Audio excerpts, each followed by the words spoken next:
వినిపించట్లేదా? ఇలా ముందుకు రండి. అమ్మా భయపడకు. అరే చెప్పు. ఇలా చూడు. ఇటు తిరుగమ్మా. అయ్యో భయపడకు.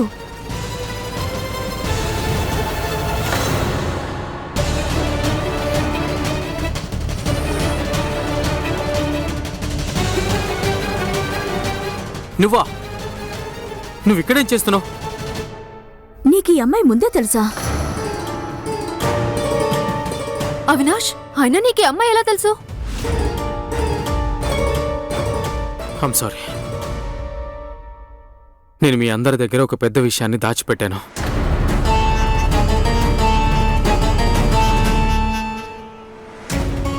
కానీ ఇప్పుడు నిజం చెప్పే సమయం వచ్చిందని అనిపిస్తోంది. ఈ అమ్మాయి పేరు సౌందర్య. కపూరియా గ్రామంలో ఈమె వీళ్ళ ఇంట్లో వాళ్ళు కలిసి నన్ను బెదిరించి ఈమెతో నాకు బలవంతం పెళ్లి చేశారు.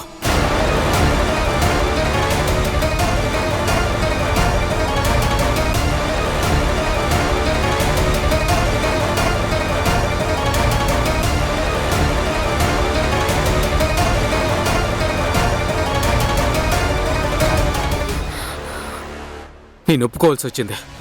లేదంటే ఈశ్వర్ని మీ అందరినీ చంపుతామని బెదిరించారు. కానీ నేను ఈ బలవంతపు పెళ్లిని ఎట్టి పరిస్థితుల్లోనూ ఒప్పుకోను. ఇప్పుడు ఈ అమ్మాయి నన్ను వెతుకుంటూ మన ఇంటి వరకు వచ్చేసిందే. నేను ముందనుకున్నాను తన దారిలో తనని వదిలేద్దామని. ఇప్పుడు వదిలిపెట్టే ప్రసక్తే లేదు.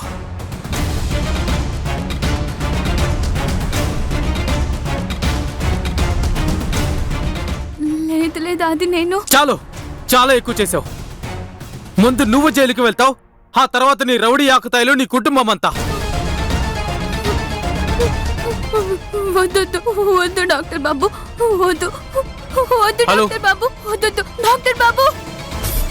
వినిపించట్లేదా? ఇలా వచ్చి నుంచో.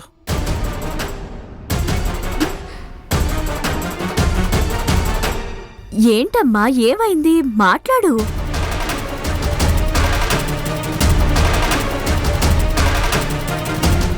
లేదు, నేను మా అమ్మని మా ఇంట్లో వాళ్ళని జైలుకి వెళ్ళనివ్వను. ఇప్పుడు ఏదో ఒకటి చేయాలి.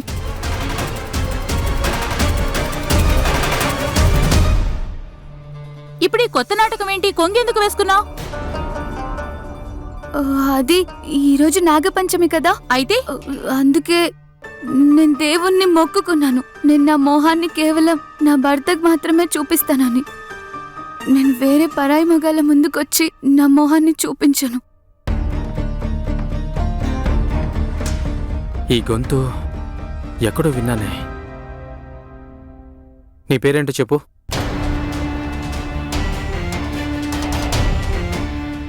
అయ్యో భగవంతుడా, ఒకవేళ డాక్టర్ బాబు గుర్తుపట్టేస్తే. అవును, నేను కూడా ఈ అమ్మాయి పేరు అడగడమే మర్చిపోయా. అమ్మా నీ పేరేంటో చెప్పు.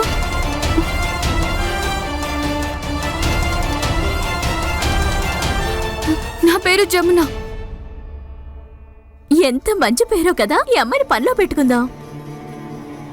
సరే, నువ్వు ఇంట్లో పని చేసుకోవచ్చు. కానీ అవినాష్, నువ్వు ఈ అమ్మాయి ఎవరో ఎక్కడుంటుందో తెలియకుండా తనని పనిలో ఎలా పెట్టుకుంటావు? హాసిని, ఈ అమ్మాయి ఇక్కడ పని చేయాలని అమ్మ కోరుకుంటుంది.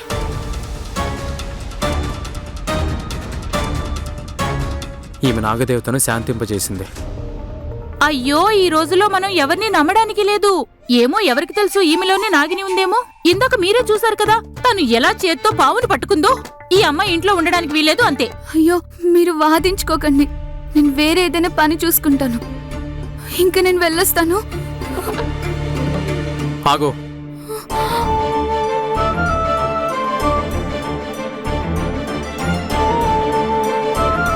నువ్వెక్కడికి వెళ్లాల్సిన అవసరం లేదు. నువ్వు ఇదే ఇంట్లో ఉండి ఇక్కడే పని చేయబోతున్నావు. ఇదే నా నిర్ణయం. అవినాష్, నువ్వెప్పటి నుంచి ఈ ఇంట్లో నిర్ణయాలు తీసుకోవడం మొదలుపెట్టావు? ఈ ఇంట్లో నిర్ణయాలు తీసుకునే అధికారం కేవలం అక్కకు మాత్రమే ఉంది. అవినాష్ ఏ నిర్ణయం తీసుకున్నా సరే నాకు సమ్మతమే.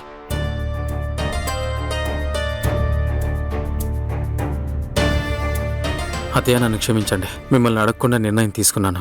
నువ్వు సరైన నిర్ణయమే తీసుకున్నావు అవినాష్. నీకిది తెలుసా, ఈ అమ్మాయి ఈ రోజు నా ప్రాణాలు కాపాడి మనందరికీ ఎంత ఉపకారం చేసిందో. పైగా తనేమీ ఆశించలేదు కూడా. ఇంకా మనం ఆ అమ్మాయికి రుణపడినట్టే కదా. కాబట్టి తనిక్కడే పనిచేస్తుంది. నీ పేరేమన్నావమ్మాయ్? హాహా, నీ పేరేంటో చెప్పు. ఇంతకీ నీ తనని పేరేంటి? అడుగుతున్నాను కదా. నీ పేరు? నా పేరు జమున. మంచి పేరు. కమలా, తనని తీసుకెళ్ళి ఇంట్లో ఏం పనులు చేయాలో చూపించు. పదమ్మా, నువ్వు భయపడకు. రా రా.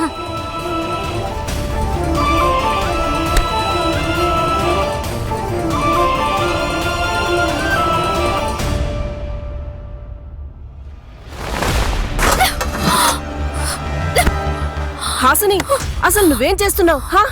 అమ్మా, ఇవాళ నా డే ఎంత అన్లక్కీగా గడిచిందంటే నేను ఈ డ్రెస్ ని తగలబెట్టేస్తాను. ఈ అన్లక్కీ సామాన్లు, అన్లక్కీ డ్రెస్ ఏది కూడా నా దగ్గర ఉండకూడదు. ఇలాంటి ఒక రోజుని నేను మళ్ళీ చూడాలని అస్సలు అనుకోవడం లేదు. అమ్మా హాసిని, నీకేమన్నా పిచ్చి పట్టిందా? హాసిని,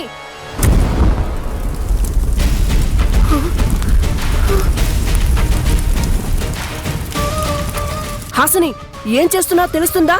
చాలి కాపు. అమ్మా, నన్నేం చేయమంటావు? నేను అవినాష్కి ఎన్నిసార్లు చెప్పాను ఆ అమ్మాయిని పనిలో పెట్టుకోవద్దు అని. నా మాట వినలేదు. వాళ్ళ అమ్మ ఒక్కసారి చెప్పగానే తను ఒప్పేసుకున్నాడు. హాసిని, పల్లెటూరు నుంచి వచ్చే అమ్మాయిలందరూ అలాగే ఉంటారు. పల్లెటూరులో ఉన్న మనకంటే చాలా అంటే చాలా తెలివిగా ఉంటారు. వీళ్ళకి ఇలాంటివన్నీ బాగా తెలుసు. అమాయకంగా నటిస్తూ అందరి మెప్పు ఎలా పొందాలో అని. కానీ తల్లి, నువ్వు ఇలాంటి విషయాలన్నీ పట్టించుకోవాల్సిన అవసరం ఏమాత్రం లేదు. చూడు, నువ్వేమైనా చేయాలనుకుంటే మాత్రం నేను చెప్పేది విను. ఆ అమ్మాయి మీద ఒక కన్నేసుంచు. ఎందుకంటే ఈ చదువురాని దద్దములు ఇంటిని నాశనం చేస్తాయి.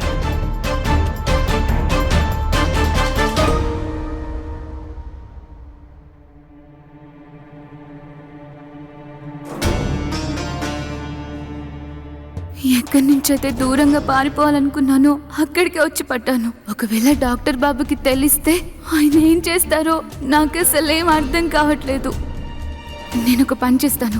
నేను ఇక్కడి నుంచి పారిపోతాను. ఇది తీసుకో. ఇది నీ మొదటి నెల జీతం. నీకు ప్రస్తుతం అవసరం ఉంది కదా.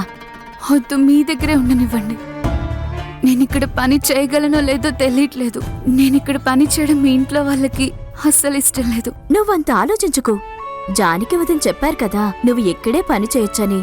తను ఏ నిర్ణయం తీసుకున్నా అది మాకు శాసనం లాంటిది.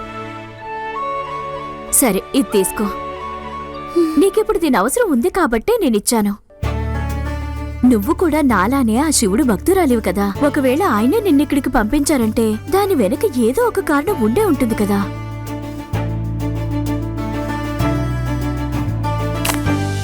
ఇది తీసుకో.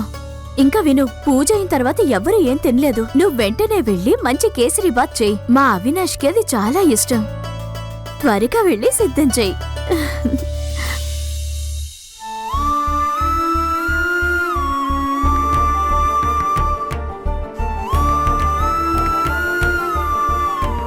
అయ్యో భగవంతుడా, నేనెందుకు ఇలాంటి పరిస్థితుల్లో చిక్కుకున్నా? పరమేశ్వరా, ఇదంతా మీ నిర్ణయమే కదా. డాక్టర్ బాబు నన్ను భార్యగా అనుకోకపోయినా పర్వాలేదు. ఎంత కాదన్నా ఇది నా అత్తారిల్లు.